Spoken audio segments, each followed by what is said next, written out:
Hope you will be fine. How are you? As you know, today Monday and this class is for history. In history, ancient Indian history is going on. I already taught you Stone Age, known as early history, known as prehistory. Then I started Indus Valley civilization, Sindhu नदी घाटी सभ्यता, और ये भी मैं पढ़ा चुका हूं. Now it's time to go with Vedic civilization. And as you know that Sindhu घाटी सभ्यता और वैदिक सभ्यता ये दोनों प्रोटो हिस्ट्री में आता है. प्रोटो का मतलब मैंने बताया था हाफ, तो half proto history. And I would like to be say NCERT में ये इतना डिफाइन नहीं करता pre proto history pure history, लेकिन कभी कुछ प्राइवेट पब्लिकेशंस के बुक होते हैं जो एनसीईआरटी पैटर्न पे डालते हैं, तो डालते हैं. आप 6 क्लास में ही जो आप अलग से अलग प्राइवेट कंपनीज के पब्लिशर्स के जो बुक लेते हैं उसमें बहुत प्यार से बताया है बच्चों को, और बच्चों को टीचर नहीं समझा पाती. ये हकीकत है, मैडम नहीं समझा पाती बच्चों को कि प्री प्रो का क्या मतलब है. पर चलिए आप समझते रहिए. तो आज प्रोटो हिस्ट्री का पार्ट एंशिएंट इंडिया में प्रोटो हिस्ट्री हाफ हिस्ट्री, और वो है आपका क्या, सिंधु और वैदिक. तो वैदिक शुरू करते हैं. सिंधु हो चुका है. मैंने पहले ही कहा था जिस समय का कोई भी लिखित विवरण नहीं मिलता और ना ही ज्यादा आर्कोलॉजिकल एविडेंस मिलता, उस टाइम को हम लोग कहते हैं प्री हिस्ट्री, प्राक इतिहास, अर्ली हिस्ट्री.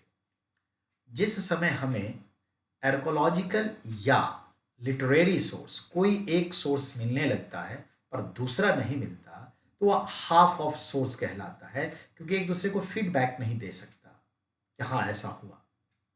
तो उसे कहते हैं प्रोटो हाफ हिस्ट्री. तो इंडस वैली सिविलाइजेशन और Vedic civilisation both are considered proto history. Clear? क्यों? क्योंकि इंडस वैली में हमें तो आर्कोलॉजिकल एविडेंस बहुत मिले पर there is no literary source, और जो थोड़ा बहुत इंस्क्रिप्शनली मिला I can't read it so far, हम लोग पढ़ नहीं पाए, अपठनीय है.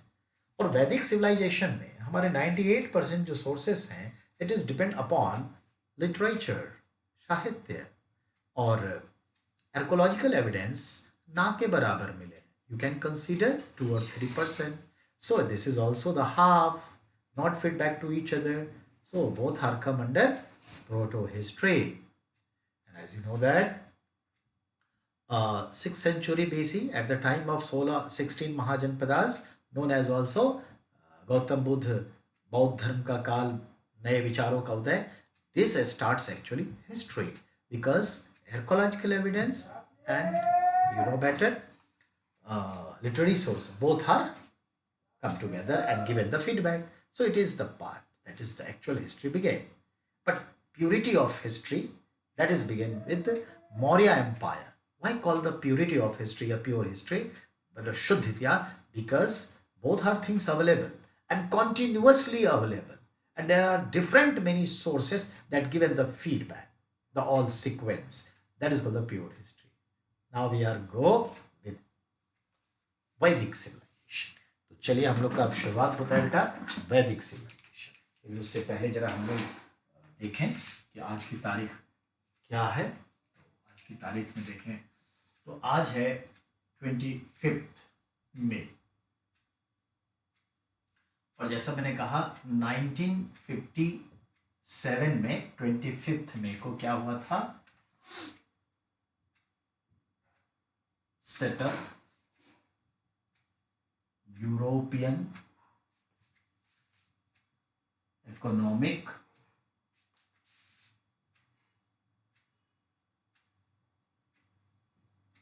कम्युनिटी.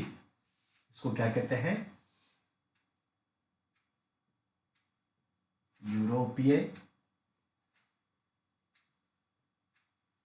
आर्थिक समुदाय.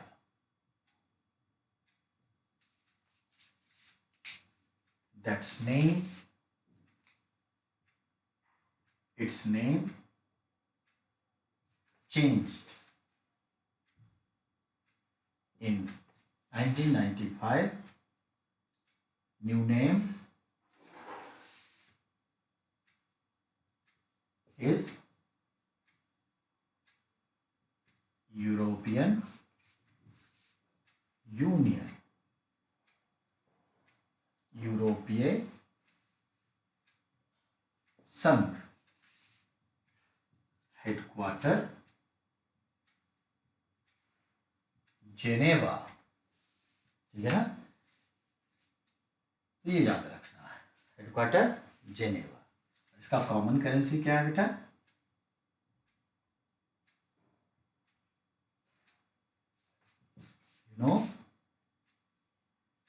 यूरो, जिसका साइन ये है. तो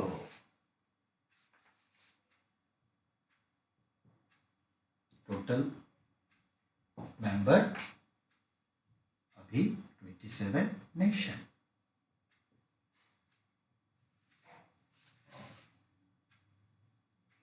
जब यूरो जोन कहते हैं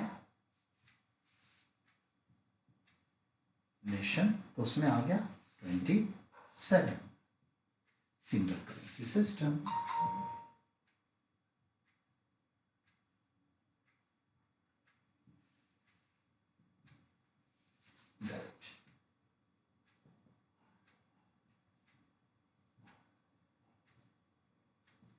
Introduced in 2001. Cash. Check. DT 2000.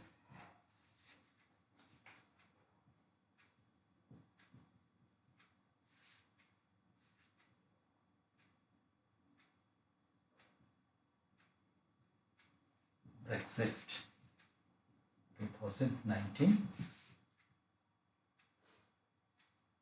England side. ठीक है.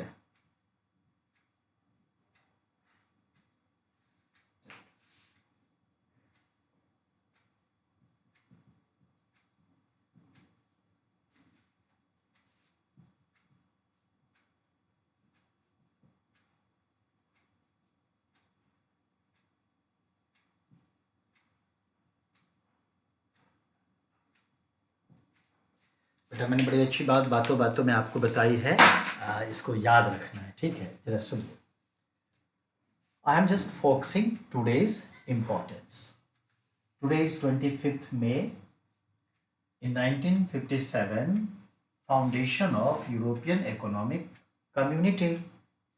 इन हिंदी यूरोपीय आर्थिक समुदाय.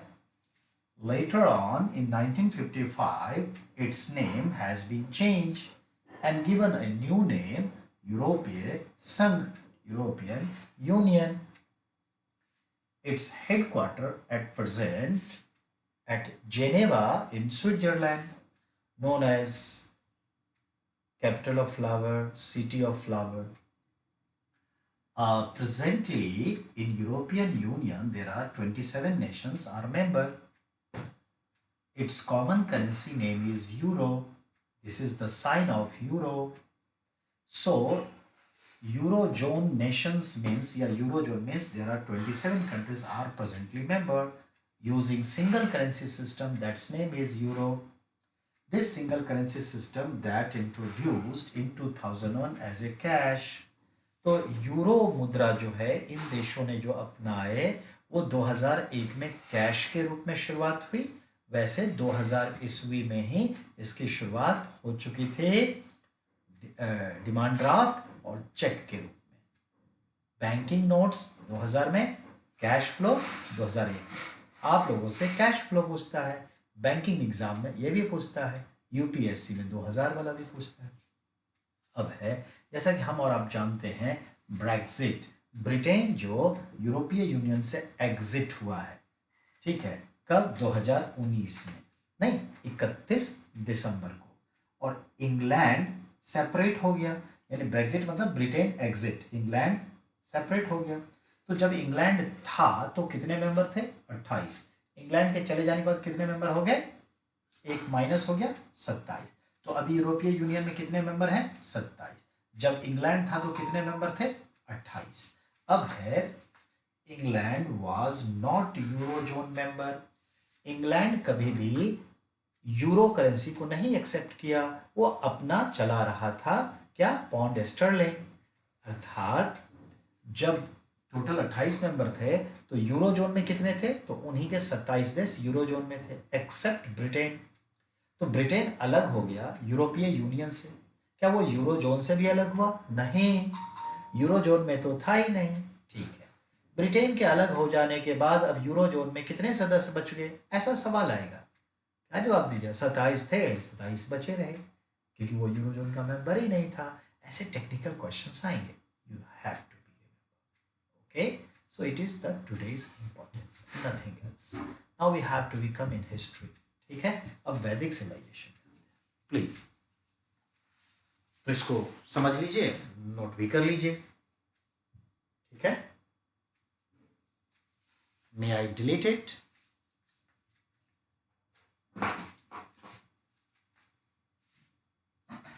सो टुडेज इंपॉर्टेंस। ओके, मैं कोशिश करूंगा कि जो कुछ भी बोर्ड पे लिखता हूँ तो बोर्ड पे जो लिख रहे हैं साथ साथ आप भी देख ही रहे हैं, मैं मान के चलता हूँ। फिर भी बोर्ड में लिखने के बाद 30 सेकेंड तक के लिए तो मैं उसको छोड़ दूँ, क्योंकि आप साथ लिख रहे हैं और कुछ छूटा रह जाता है तो ये गलत हो जाएगी ना बात।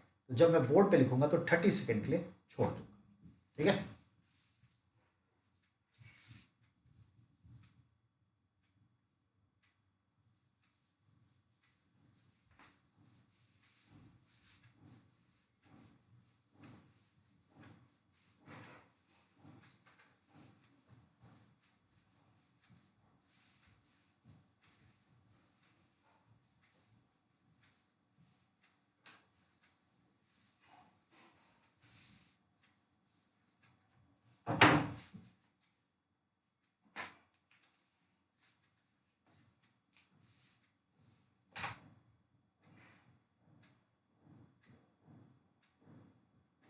टॉपिक इज हिस्ट्री और आज क्या है? मंडे। हिस्ट्री में क्या है? Ancient India. अब अगला है हिस्ट्री एंशिएंट इंडिया टॉपिक। तो टॉपिक में आते हैं Vedic civilisation.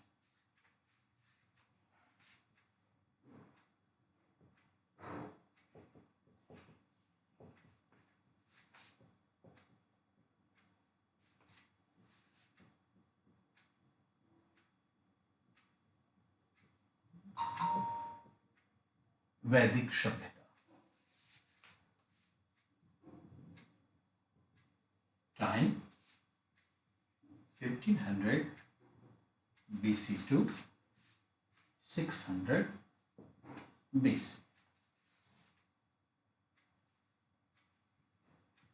North India.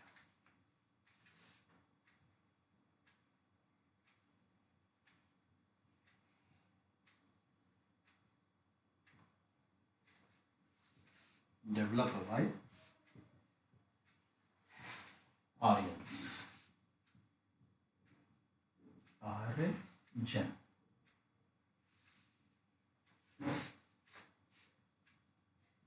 Literary meaning जो आर्य का होता है इसका मतलब है एरिस्टोक्रेट क्लास, हिंदी में कुलीन वर्ग यानी शासक।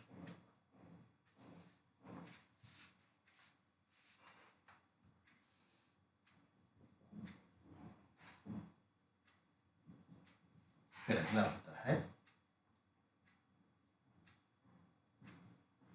It was rural.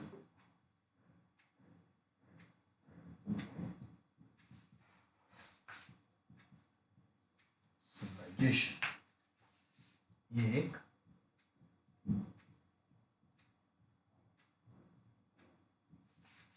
ग्रामीण सभ्यता थी।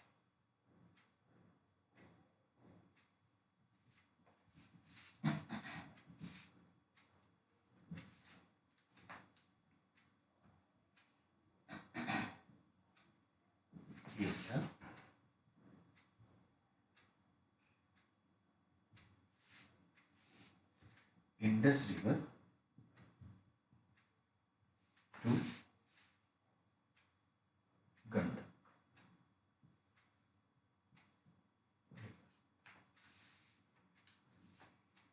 ठीक है। Himalaya to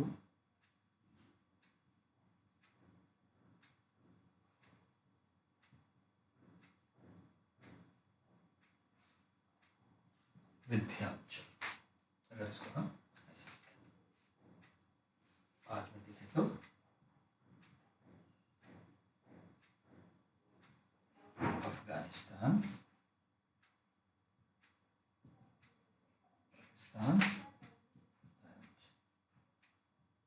north India,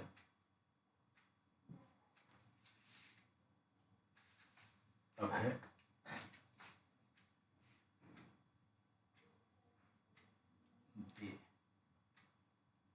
world nature worship,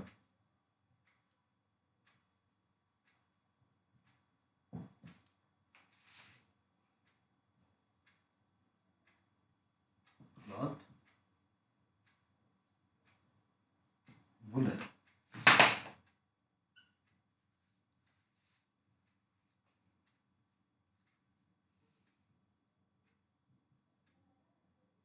primary occupation,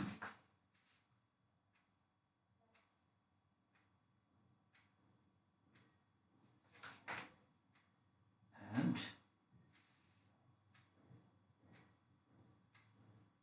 secondary was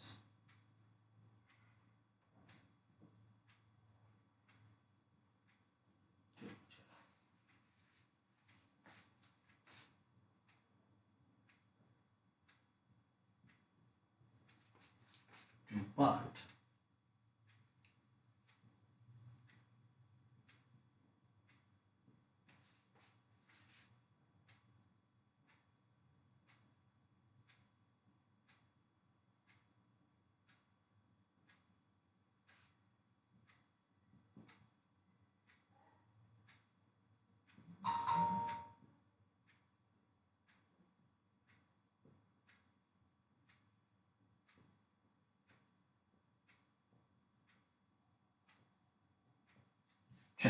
बेटा थोड़ा सा साइलेंस रहा, I am sorry for that.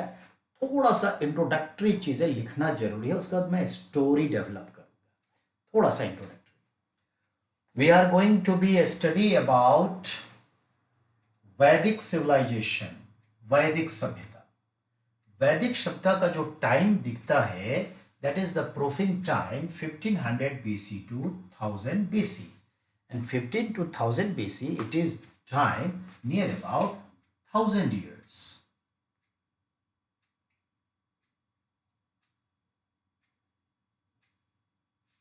Near about 1000 years.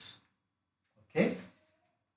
Where is this Vedic civilization developed? In North India. Well, Vedic civilization divided in two parts. The one is called Rig Veda era, पूर्व वैदिक काल। इसी को हम दूसरे शब्दों में पूर्व वैदिक को लिख लेंगे अर्ली वैदिक एरा। अर्ली में ऋग्वेद लिखा गया तो ऋग्वैदिक काल कहते हैं, यानी early. The second part is called later Vedic era. Later Vedic से तात्पर्य है बाद काल, यानी उत्तर वैदिक काल। ठीक है, ये जो है आपका 1500 BC से 1000 BC, और ये जो है आपका 1000 BC से 600 BC का ये टाइम पीरियड है। Developed by whom? आर्यंस। इसका डेवलपमेंट किसने किया? एक सवाल आता है कि किन लोगों ने इस सभ्यता को बसाया, तो हमारा जवाब क्या होगा? आर्यंस। ठीक है। आर्य का लिटरेरी मीनिंग क्या होता है? आर्य का लिटरेरी मीनिंग एरिस्टोक्रेट। एरिस्टोक्रेट का मतलब क्या हुआ? एरिस्टोक्रेट क्लास यानी कि कुलीन वर्ग यानी शासक वर्ग। तो कुलीन वर्ग थे लोग, शासक वर्ग थे, aristocrat. It was rural civilization. That is important. Have you compared? Indus Valley civilization was urban civilization and it was rural civilization. वो पहले आया, बाद में आया, ऐसा माना जाता है। तो याद रखना है सिविलाइजेशन। अब है ग्रामीण सभ्यता थी। Point clear? No doubt. Area, अगर हम एरिया को देखें, लोकेट करें, तो इंडस रिवर वेस्ट साइड में, इंडस रिवर वैली से लेकर के ईस्ट साइड में गंडक रिवर तक थी। ठीक है, तो इंडस रिवर से लेके गंडक, और गंडक को क्या कहा गया है वैदिक साहित्य में? गंडक को कहा गया है सदा नीरा। तो याद रखिएगा, गंडक नदी को वेद काल के शतपथ ब्राह्मण में सदा नीरा कहा गया है। अब है एरिया में, कंट्री वाइज देखें तो यह अफगानिस्तान, पाकिस्तान और नॉर्थ इंडिया तक फैला हुआ था, ये वैदिक सिविलाइजेशन। वेल, दे वर नेचर वर्शिपर। अब ये लोग कैसे थे? तो नेचर वर्शिपर थे, प्रकृति की पूजा करते थे। इनके क्लॉथ कैसे होते थे? ड्रेस वुलन गारमेंट्स होते थे।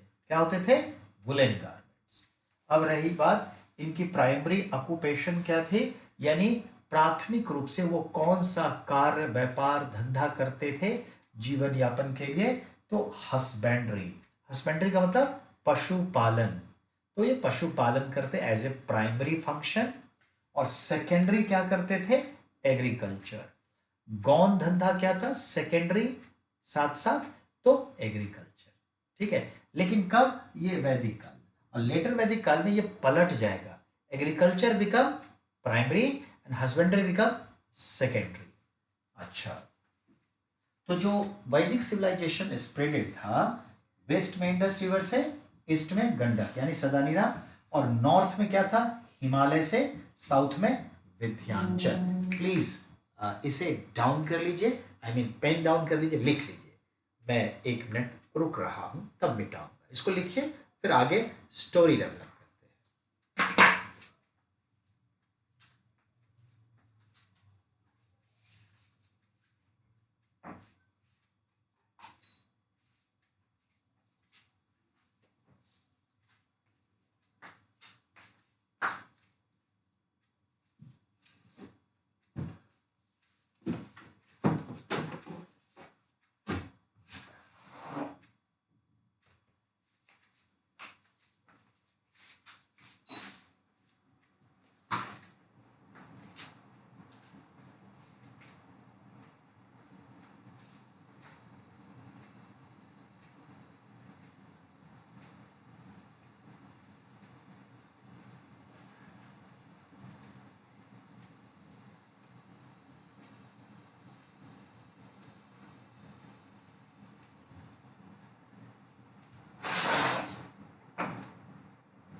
तो मिटा देता हूं इसे, अंडरस्टैंडिंग में बात आ गई होगी।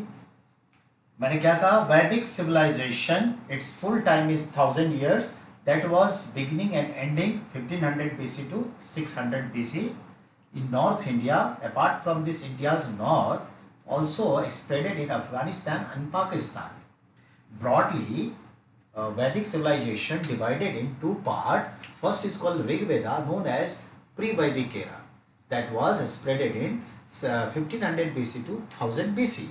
and the second part is considered the later Vedic era that was spreaded in near about 500 years, 1000 BC to 600 BC, and it was developed by Aryans as it's considered.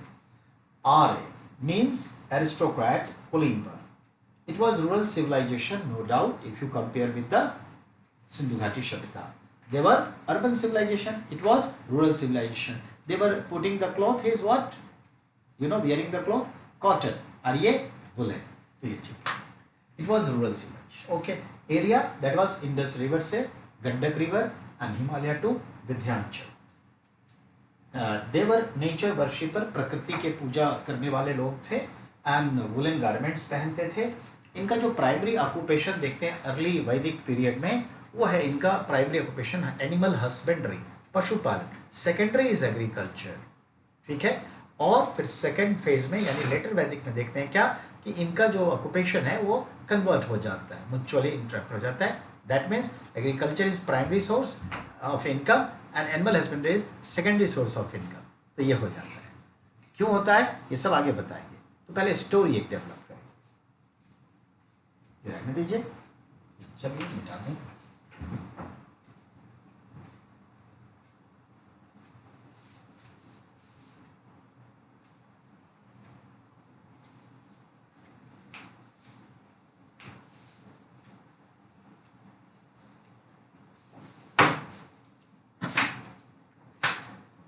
और मेरे प्यारे विद्यार्थीगण गौर से सुनिएगा, सुन लीजिए, फिर मैं सब लिख दूंगा. सिंधु घाटी सभ्यता का अवसान डिक्लाइन 1750 बीसी के आसपास हो गया, ऐसा देखा गया. कहने का मतलब उसकी शहरी जीवन पद्धति को समाप्त कर दिया गया, हो गया. लेकिन उसके जो धार्मिक विचार थे, जीवन शैली थी, मापतौल बाट थे, देवताओं का जो क्रम था, मकान बनाने का जो तरीका था, रहन सहन के जो तरीके थे, वो सभी चीज़ें वो उनके जो आगे के जनरेशन थे सक्सेसर, उसको कंटिन्यू रख सके. भारत में ऐसा माहौल बना कि कंटिन्यू रख सके. और इस तरह से उनकी जो पूरी की पूरी कला संस्कृति है वो सब जीवंतता लिए हुए आज भी बनी हुई है. कंटिन्यूटी है, निरंतरता है.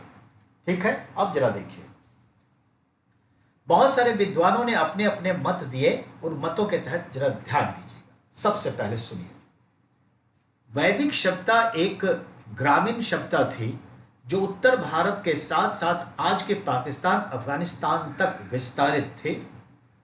इसमें हिमालय से लेकर विंध्याचल पर्वत तक उत्तर से दक्षिण और पश्चिम से पूरब का क्रम देखें तो सिंधु नदी घाटी का जो पूरा का पूरा वैली है और अफगानिस्तान की जो 4-5 नदियां हैं वहां से लेकर के पूरब में वो गंडक नदी जो बिहार में है, वो गंडक नदी तक इसका विस्तार देखने को मिलता है.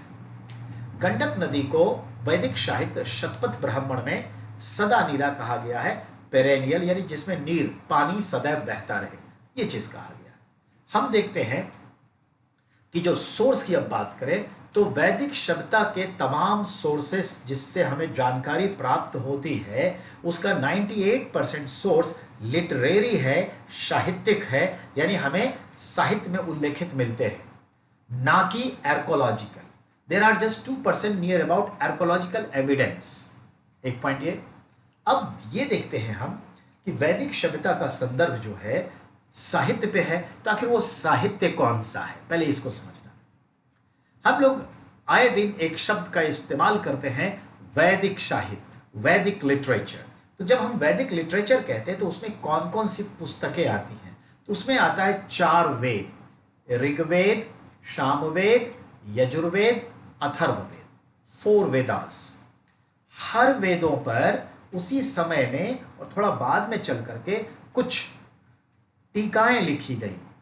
ठीक है, कमेंट बुक, जिसको कहा गया है ब्राह्मण. तो हर वैदिक पुस्तक पर 2 ब्राह्मण लिखे गए.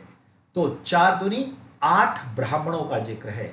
जैसे ऐत्रेयी ब्राह्मण, तैत्रेयी ब्राह्मण, गोपथ ब्राह्मण, सतपथ ब्राह्मण, ऐसे कुछ ब्राह्मण हैं. ठीक है ना. वाजस्नेय संहिता भी एक ब्राह्मण है.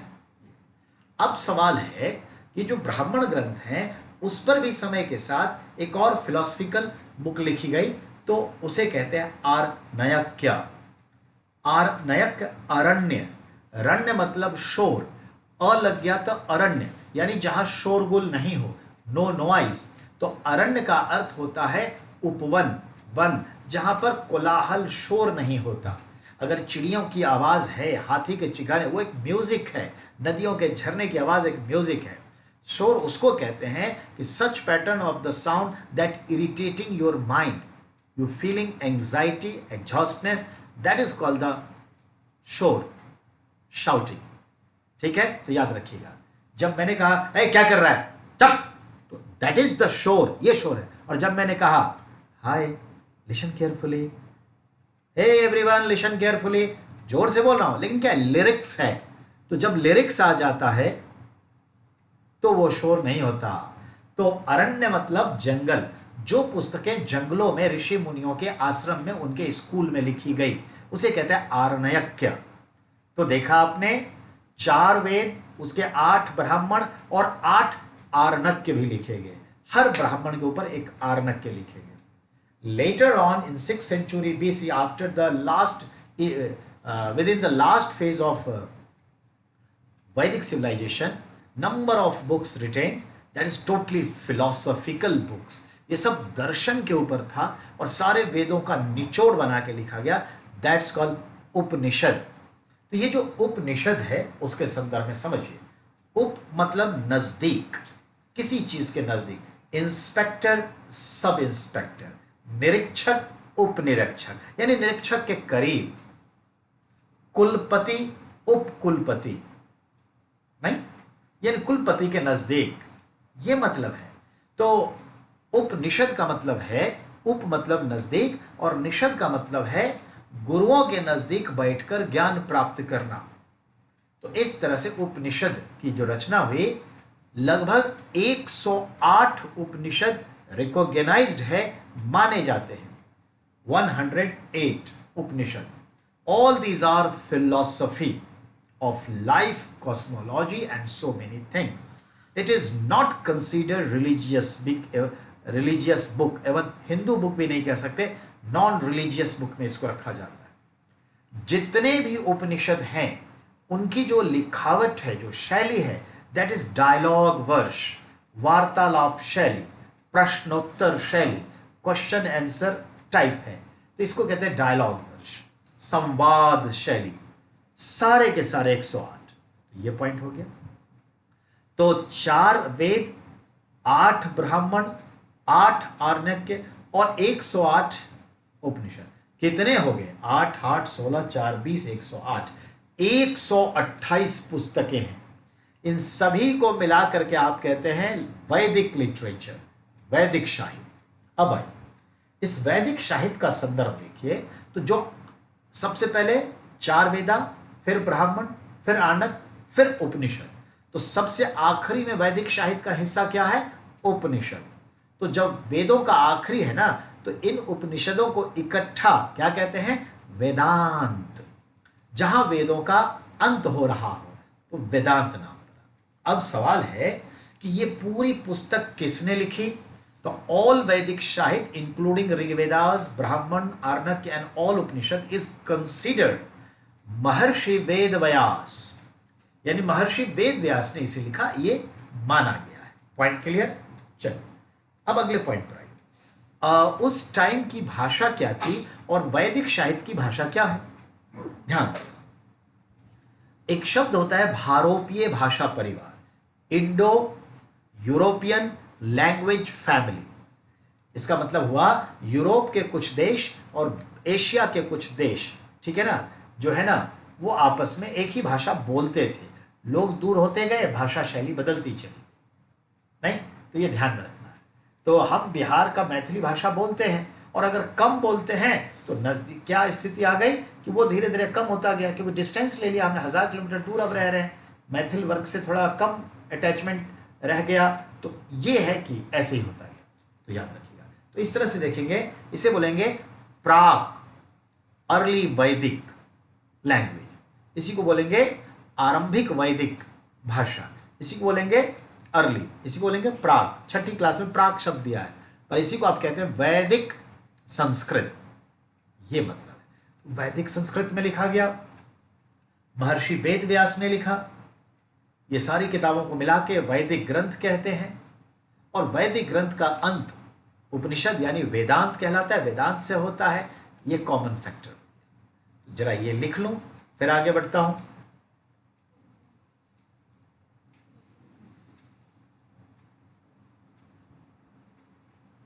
सोर्स,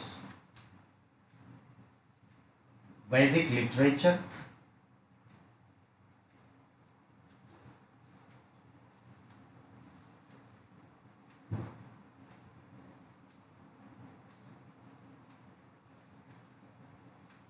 वैदिक साहित्य। वैदिक साहित्य की भाषा, तो जवाब देंगे वैदिक संस्कृत। इंग्लिश में भी वैदिक संस्कृत, इसी को एक और नाम मिलेगा प्राक Sanskrit, early Sanskrit, in English early Sanskrit.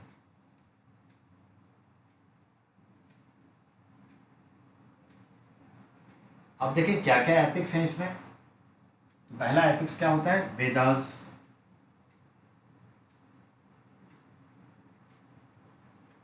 Four Vedas हैं। First Rigveda, second Samaveda, third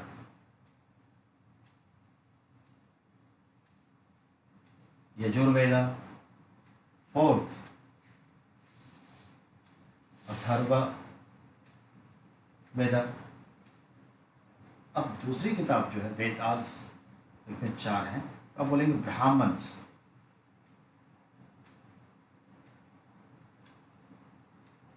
eight example, Aitareya,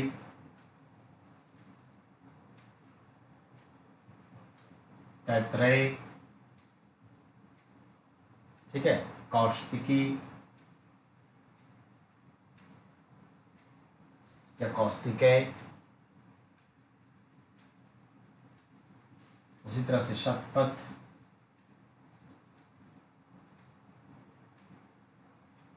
Gopatha, ठीक है, ये सब ब्राह्मण के नाम। अब इसी तरह से तीसरा आ गया और नयक्यास, ये भी 8 थे, सेम नेम, यही नाम से 8 थे। चौथा आ गया आपका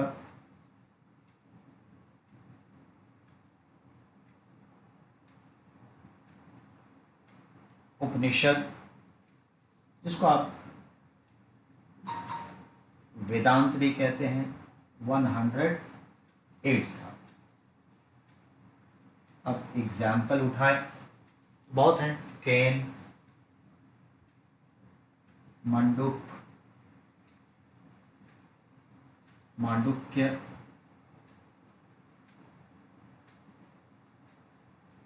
कठोप,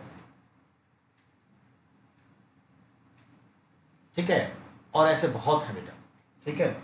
सो तो याद रखिएगा, अगले पॉइंट जो मैंने अभी समझाया वही चीज मैंने लिखा है, कुछ एक्स्ट्रा नहीं, ठीक है। तो ध्यान देंगे, वैदिक सिविलाइजेशन ये हो गया, वैदिक लिटरेचर, वैदिक साहित्य जिसमें भाषा वैदिक संस्कृत थी, वैदिक आप सोर्स में पढ़ रहे हैं, 4, ये 4 पुस्तकें हो गई। फिर उसका चारों के ऊपर 4 ब्राह्मण, 8 ब्राह्मण थे और 8 ब्राह्मणों के ऊपर 8 आर्णक्य लिखे गए, और फिर इन सब को मिला के 108 उपनिषद लिखे गए, ये ध्यान में रखिएगा। अब उपनिषद का क्या इंपॉर्टेंस है, तो याद रखिएगा, सोर्स वैदिक लिटरेचर, एपिक्स देख लिया,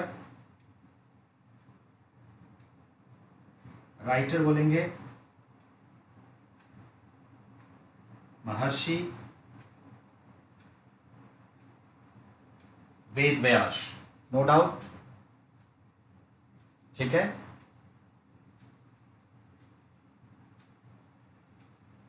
He wrote also the Mahabharat and Srimad Bhagavad Gita. Important है बेटा, ध्यान में रखेंगे।